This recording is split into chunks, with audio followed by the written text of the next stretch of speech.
রাতের কাজের মধ্যে লুকায়িত থাকে তারপর দিন সকালবেলা কাজ দ্রুত করার কৌশল। আজকে আমি ব্লগটা শুরু করছি রাত থেকে।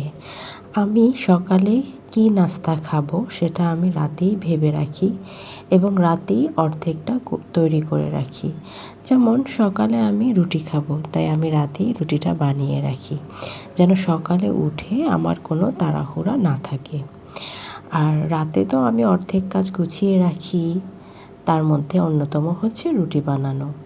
মাঝে মধ্যে আলুটাও কেটে রাখি যদি আলু ভাজি করার হয়। তো যাই হোক, রুটি বানিয়ে রেখে দিলাম পরের দিন সকালের জন্য। তারপর টেবিলটা একটু গুছিয়ে নিলাম, মানে পরিষ্কার করে নিলাম যে আটাগুলো পড়েছে সেজন্য। তারপর সেই আটাগুলো তো টেবিলের নিচেও পড়েছে, তাই না? তো আমি নিজেও ঝাড়ু দিয়ে নিচ্ছিলাম। আসলে হয়েছে কি, তোমরা হয়তো বসে বসে রুটি বানাও, কিন্তু আমার দ্বারা কিন্তু বসে বসে রুটি বানানো মোটেও সম্ভব নয়। আমি দাঁড়িয়ে সব কাজ করি, দাঁড়িয়ে কাটাকুটি করতে পারি না, কিন্তু দাঁড়িয়ে রুটি বানাই, দাঁড়িয়ে রান্না করি, সব কিছু দাঁড়িয়ে। ওইদিকে রাতের বেলা গাছে পানি দিচ্ছিলাম। কিসের পানি জানো তো? চাল ডাল ধোয়ার পানি, যেটা আমি রেখে দিয়েছিলাম। তো সেই পানিটা দিলে গাছের অনেক উপকার হয়, তো আমি সেই পানিটাই দিয়েছিলাম। তারপর এই যে রাতে বিছানাটা গুছিয়ে নিলাম, তারপর বাচ্চাদের নিয়ে খাবার খেতে বসলাম। গুড মর্নিং বন্ধুরা, শুভ সকাল। সকাল সকাল ঘুম থেকে উঠে ঝুম বৃষ্টি দেখতে পাচ্ছ। তোমাদের মতন এমন বৃষ্টি দেখে আমিও অনেক মুগ্ধ হচ্ছিলাম, সাথে আমার গাছগুলোকেও দেখছিলাম একদম সতেজ হয়ে গিয়েছে, তাই না? বৃষ্টির পানি পেয়ে। বৃষ্টি কার না ভালো লাগে বলো? বৃষ্টি তো সবারই ভালো লাগে। এই যে অসহ্য গরম, গরমের মধ্যে যখন এক ফোঁটা বৃষ্টি হয় কত ভালো লাগে বলো? তারপর চলে আসলাম রুটি সেঁকতে। আমি যে রাতে রুটি বানিয়ে রেখেছিলাম, সকালে নাস্তা করতে হবে তো রুটিটা সেঁকে নিচ্ছি। ওইদিকে ছেলেকে স্কুলে নিয়ে যেতে হবে। ছেলেকে ডাকছি, বাবা উঠো, তোমার যে এখন একটু পরে স্কুলে যেতে হবে।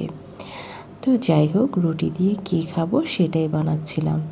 এখানে বানাচ্ছিলাম সুজি। সুজিটাতে বাদাম দেব, তাই বাদামটাকে আগে ভেজে নিচ্ছিলাম। তো যাই হোক, বাদামটা ভাজা শেষ।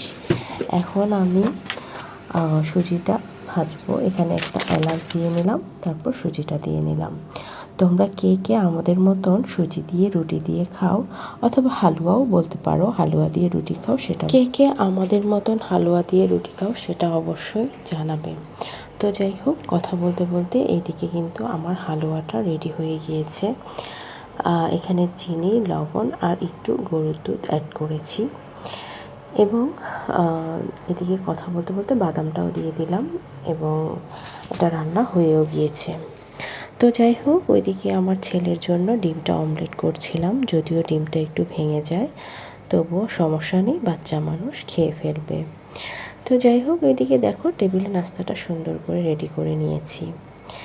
তো তোমাদের এভাবে নাস্তা রেডি করতে কার কার ভালো লাগে একটু জানাবে।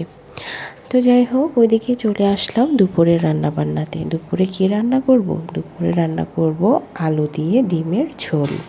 মাসের শেষ বলে কথা, এখন তো একটু হিসেব করে চলতেই হবে। আর তো কটা দিন বাকি আছে মাসের। তো যাই হোক, তোমাদের কি অবস্থা এটা অবশ্যই জানাবে, তোমাদের বাসার কি অবস্থা।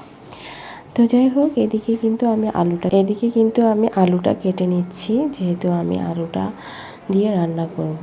আর তোমাদের যদি আমার চ্যানেলের কোনো ব্লগ যদি ভালো লাগে বা ব্লগের কোনো অংশ ভালো লাগে, প্লিজ লাইক অ্যান্ড সাবস্ক্রাইব করবে, আর ভালো একটা কমেন্ট করবে। তোমাদের একটা কমেন্ট আমাকে অনেক দূর পর্যন্ত এগিয়ে যেতে সাহায্য করবে। তো যাই হোক, কথা বলতে বলতে কিন্তু আমার আলুটা কাটা শেষ। এদিকে আমি তরকারিটা বসিয়ে দিব। আর ওইদিকে কিন্তু আমার ছোট্ট বাবাই ঘুম থেকে উঠে যাচ্ছে, ওকে দেখতে হচ্ছে, ওকে খাবার খাওয়াতে হচ্ছে, ওকেও রেডি করতে হচ্ছে, যেহেতু একটু পরেই আমরা ওর বড় ভাইয়াকে স্কুল থেকে আনতে যাব।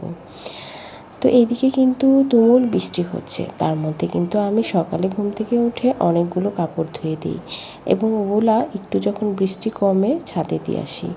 কিন্তু ছাদে দিয়ে তো কোনো লাভ হলো না, সেই তো অনেক বৃষ্টি হচ্ছিল।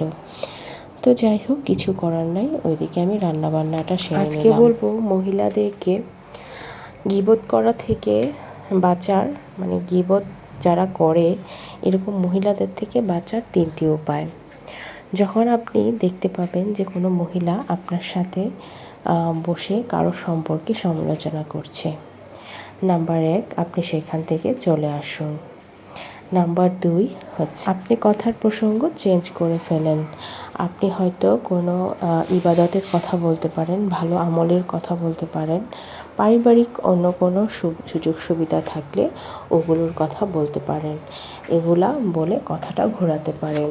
নাম্বার 3 হচ্ছে আপনি ওনাকে সরাসরি বলতে পারেন যে গীবত করা ভালো নয়, কারো সম্পর্কে কারো পেছনে উল্টাপাল্টা কিছু বলা গুনাহ। আল্লাহর কথা বলতে পারেন, আল্লাহর যে ভালো মন্দ কথা আছেন, হাদিসের কথা, ওগুলা শেয়ার করতে পারেন, ওগুলা বলতে পারেন। তো এই ছিল আমার আজকের টিপস, গীবত থেকে বাঁচার, মানে মহিলাদের হাত থেকে বাঁচার 3টা টিপস। তো যাই হোক, যেসব মহিলারা খেয়ে দিয়ে কাজ দেয়, বসে বসে অন্যের নামে গীবত করে, হিংসে করে, নিন্দে করে, এসব মানুষের হাত থেকে আল্লাহ আমাদেরকে বাঁচাক। আল্লাহ পাক এদেরকে নেক হায়াত দান করুক এবং নেক বুঝ দান করুক। আসলে গীবতকারিনীর যে কতটুকু গুনাহ হয় সেটা যদি সে বুঝতো, যেমন হাদিসে বলা হয়েছে গীবতকারিনীরা বা যিনি করেন তিনি মরা ভাইয়ের গোশত খান, তাহলে এই কথাটা কতটুকু খারাপ এবার চিন্তা করেন। তবুও কিছু কিছু মহিলারা নিজেকে সংযম করতে পারে না, একটু টাকা হলেই, একটু টাকার মুখ দেখলেই নিজেকে অনেক কিছু ভাবে এই দুনিয়াটাই তার জন্য সব কিছু। এখানে যদি একটু জমিন কিনতে পারে তাহলে তো হইছেই, মানুষকে আর মানুষ মনে করে না। কি অহংকারে তাদের দিকে তাকানোই যায় না। আর কথা দিয়ে এত কষ্ট দিয়ে কথা বলে যে কি বলবো। তো যাই হোক, আজকে আমার টিপসগুলো এগুলোই ছিল। সবাই ভালো থাকবেন, সুস্থ থাকবেন, আমাদের জন্য অনেক অনেক দোয়া করবেন। আর এসব গীবতকারিনী, অহংকারী, নিন্দাকারী মহিলাদের হাত থেকে আল্লাহ পাক আমাদের সবাইকে বাঁচাক। সবাই ভালো থাকবেন, সুস্থ থাকবেন, আমাদের জন্য অনেক অনেক দোয়া করবেন। আল্লাহ হাফিজ।